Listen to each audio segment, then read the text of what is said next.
ముందుగా ఇంత ఘన విజయాన్ని అందించినటువంటి పులివెందుల అలాగే ఒంటిబెట్ట ఓటర్లందరికీ పాదాభివందనం. అద్భుతంగా చరిత్ర గుర్తుండిపోయే ఒక చక్కటి విజయాన్ని అందించారు.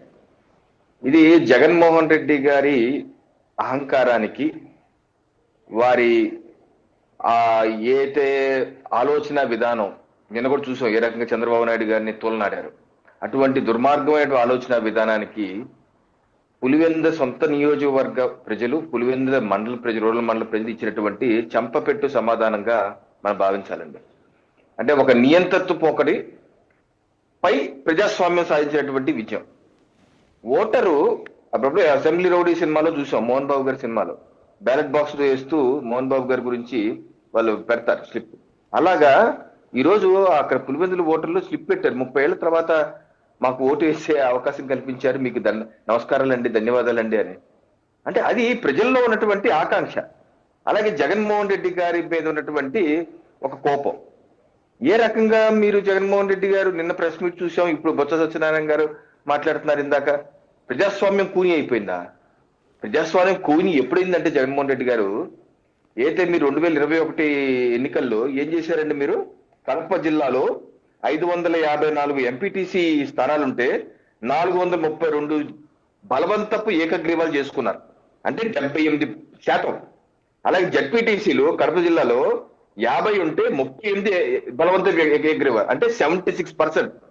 75, 76, 75% మీరు బలవంతంగా ఏకగ్రీవాలు చేసుకున్న మీరు ప్రజాస్వామ్యం గురించి మాట్లాడతారా?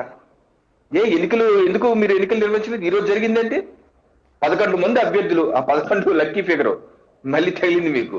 11 మంది అభ్యర్థులు ఉన్నారు కదా, జాతీయ పార్టీ కాంగ్రెస్ కూడా ఉంది కదా, పోటీ చేశారు కదా, ప్రచారం చేస్తున్నారు కదా, ఓట్లు వేసుకున్నారు కదా, ప్రజలందరూ క్యాంపెయిన్ చేసి ప్రజలందరూ ఓట్లు వేశారు కదా.